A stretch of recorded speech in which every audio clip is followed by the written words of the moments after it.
दीदी के यहाँ आकर बहुत अच्छा लग रहा था। एक लंबे अरसे बाद हम दोनों बहनें माँ के साथ इकट्ठी हुई थी। दीदी ने अपनी किट्टी पार्टी भी इसी दरमियान आयोजित कर ली। सभी लेडीज़ माँ के हाथ की गाजर पीने और दाल वड़ी का आनंद ले रही थी। महिलाओं के बहुत रुचिकर विषय कांवली बाई पर बात चल निकली थी। एक सदस्य अंजलि शर्मा बोली, मैं तो अच्छी बाई ढूंढते ढूंढते परेशान हो गई हूँ। अब तो अखबार में एक ऐड देने वाली हूँ। ज़रूरत है एक सुंदर बाई की। ना ना ना, ऐसी गलती मत कर बैठना। बाई तो हमेशा बदसूरत और अधेड़ ही रखनी चाहिए। एक दूसरी सदस्य अदिति ने टोका। उसका मंतव्य समझ सभी लेडीज ठहाके मारकर हंसने लगी। मेरी आंखों के सम्मुख अनायास ही अपनी बाई मालती की सूरत तैर गई। मैंने तो उसे कभी इस एंगल से जांचा परखा ही नहीं। वह तो दिखने में अच्छी खासी है, जवान भी है। उफ, यह मैं क्या सोचने लगी। पर यदि वाकई ऐसा है तो चलो, अच्छा ही हुआ कि वह भी इस दौरान अपने गांव चली गई।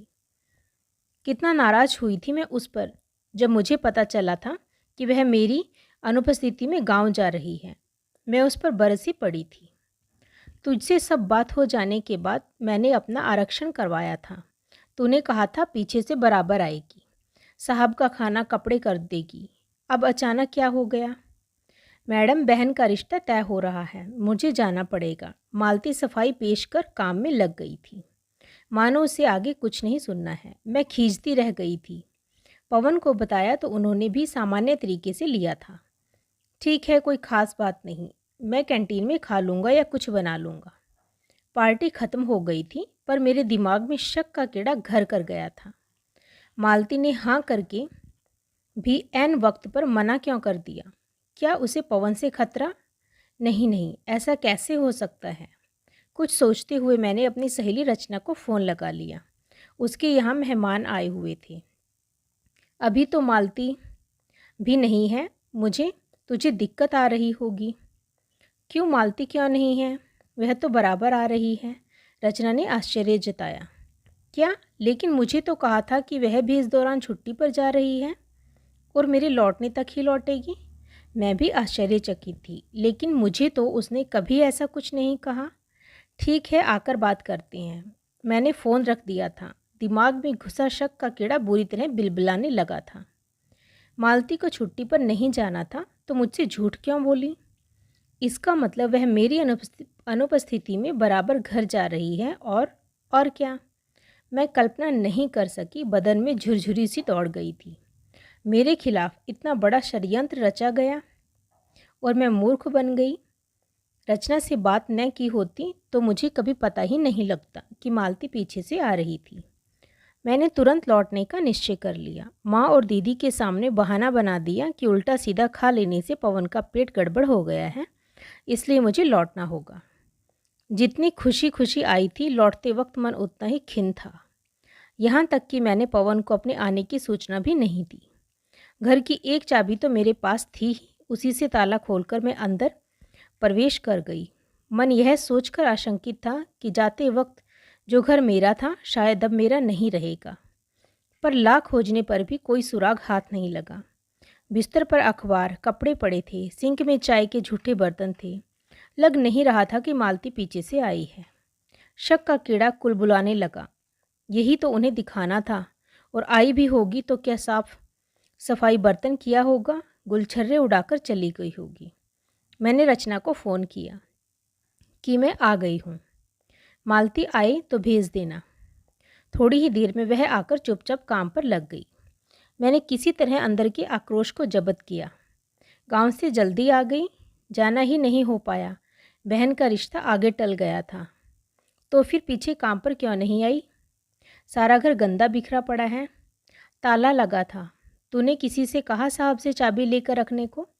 मैंने सोचा कभी खुला दिखेगा तो कर दूंगी। वह नल तेज खोलकर बर्तन धोने लगी। मुझे समझ नहीं आ रहा था उससे आगे बहस करूं, गुस्सा करूं या चुप हो जाऊं। उसकी उपेक्षा साफ दर्शा रही थी कि वह इस बारे में आगे बहस नहीं करना चाहती। मैं कूढ़कर चुप हो गई। शाम को पवन घर में घुसे तो मुझे देखकर आश्चर्यचकित रह गई। अरे, तुमने बताया क्यों नहीं? मैं लेने आ जाता। दीदी की सहेली आ रही थी, घर तक का अच्छा साथ था तो मैं उसके साथ ही आ गई, वरना माँ और दीदी तो आने ही नहीं दे रही थी। अच्छा तुम चेंज कर लो, चाय रख देती हूँ। चाय पीते पीते मैंने बात छेड़ दी। अच्छा तुम्हें पता है मालती छुट्टी पर नहीं गई थी, बल्कि वो तो यहीं थी और लोगों के घर काम भी कर रही थी। हाँ एक बार देखा तो था, तो फिर उसे बुलाकर काम क्यों नहीं करवाया? मैं ऑफिस के लिए निकल रहा था, वापस ताला खोलना पड़ता, रुकना पड़ता। चाबी दे जाते, फिर तुम ही कहती कि उसके भरोसे घर छोड़ दिया। यहाँ ताला नहीं लगाया, वहाँ ताला नहीं लगाया। मैंने सोचा तुम आओगी उससे पहले एक छुट्टी वाले दिन बुलवाकर सब काम करवा लूँगा। मैं पवन की आंखों में झांक कर सच्चाई की तह तक जाने का प्रयास करने लगी, पर वे मोबाइल पर व्यस्त हो गई। शक का कीड़ा कुछ कुछ शांत होने लगा था, यह सोचकर कि शायद मैं व्यर्थ ही शक कर रही हूँ।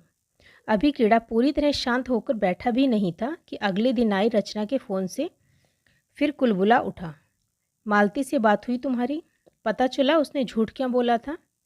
कह रही है प्रोग्राम चेंज हो गया था, पर हम में से तो किसी को उसने एक बार भी नहीं कहा कि वह छुट्टी पर जाएगी। मेरी रंजना मीरा से भी बात हुई थी। मीरा तो और भी कुछ बता रही थी, तुम्हारे आसपास कोई है तो नहीं ना? फुसफुसाते हुए मीरा कह रही थी कि मालती और उसकी खाना बनाने वाली बाई दया आपस में कुछ खुसर पुसर कर रही थी। बातचीत में 2-3 बार तुम्हारे हस्बैंड का नाम भी लिया था। मेरी सूरत फिर से पिचके टमाटर जैसी हो गई थी। ठीक है आज आएगी तब फिर पूछूंगी। मालती के आने पर मैं भरी बैठी थी। मैंने उसे काम को हाथ नहीं लगाने दिया और सब कुछ साफ साफ बताने को कहा। थोड़ी सख्ती से वह भी लाइन पर आ गई। मैंने साहब के लिए खाना बनाने और कपड़े धोने की बात दयाबाई को बताई तो वो कहने लगी इन मर्दों का कोई भरोसा नहीं होता, अकेली औरत पर टूट पड़ते हैं। मैंने कहा हमारे साहब ऐसे नहीं हैं, तो कहने लगी कि किसी की सूरत पर नहीं लिखा होता कि वह अंदर से कैसा है। पहले कब उसे तेरे साथ घर में अकेले रहने का मौका मिला? आजकल तो स्कर्ट वाली से लेकर साड़ी वाली तक कोई भी सेफ नहीं है। तू तो कोई बहाना मारकर वक्त रहते निकल ले। उसकी बातों में आकर मैंने आपसे गांव जाने का बहाना बना दिया। मेरे दिल दिमाग से मानो बोझ उतर गया था। शाम को मैंने सब बात पवन को बताई तो वे फट पड़े। मालती की बात तो समझ आती है कि वह ग्रामीण परिवेश की कम पढ़ी लिखी कम अकल है, किसी के भी बहकावे में आ सकती है। हो सकता है दयाबाई ने उसे यह सोचकर पट्टी पढ़ाई हो कि खाना बनाने का काम वह लेना चाहती हो, लेकिन तुम्हारी अकल को क्या हुआ है? तुम तो अच्छी खासी पढ़ी लिखी समझदार हो। तुम्हारी सोच की सुई लोगों के बहकाने की दिशा में कैसे घूमने लगी? तुम्हारा अपना दिमाग सेल्फ स्टैंड कहाँ गया? जानती हो ऐसे ढुलमुल लोगों को क्या कहते हैं? स्पाइनलेस। मालती तुम्हारी अनुपस्थिति में आती तब भी तुम शक करती, वह नहीं आई तब भी तुम शक कर रही हो।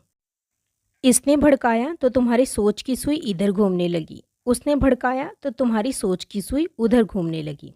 तुम अपने विवेक से काम लेना कब सीखोगी? तुम्हारा अपना दिल और दिमाग क्या कहता है वह सुनो और करो, वरना तुम में और काम वाली बाई में फ़र्क ही क्या रह जाता है। इन आक्षेपों से अंदर तक मैं सुलग उठी थी। मन खुद को धिक्कारने लगा था, लेकिन दोष किसे दूं? पवन की नज़रों में मैंने खुद ही खुद को गिराया है। स्पाइनलेस की उपमा मुझे अंदर तक कचोटने लगी थी, यहाँ तक कि पवन के सामने आते ही मुझे अपनी आंखें तो क्या कमर तक झुकी हुई महसूस होने लगती। इसी बीच एक रिश्तेदार की शादी में आगरा जाने का प्रोग्राम बन गया। पवन ने 2 टिकटें लाकर मुझे थमा दी। वैसे तो ऑफिस में काम है, पर अब तो यहाँ अपने घर में भी अकेले रहना खतरे से खाली नहीं है, इसलिए मैं भी साथ चल रहा हूँ। पवन की बातें मुझे भीतर तक आहत कर रही थी। मेरी वजह से उनके ऑफिस का नुकसान हो ये मैं बर्दाश्त नहीं कर पा रही थी। न चाहते हुए भी मेरे आंसू बहने लगे। मेरे मन की व्यथा शायद पवन भांप गए थे। उन्होंने मुझे सीने से लगाते हुए कहा, पति पत्नी का रिश्ता आपसी प्यार और विश्वास पर टिका होता है। लोगों की बातों में आकर एक दूसरे पर शक करने से रिश्ते की बुनियाद कमज़ोर होने लगती है। मुझे तुम पर पूरा विश्वास है और मैं जानता हूँ तुम्हें भी मुझ पर पूरा भरोसा है।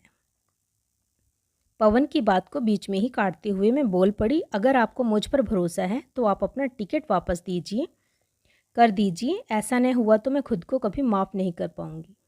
मेरी गैर हाजिरी में मालती आकर घर का पूरा काम करेगी। लोगों की बातों में आकर मैं अपने घर और रिश्ते को क्षति नहीं पहुंचने दूंगी।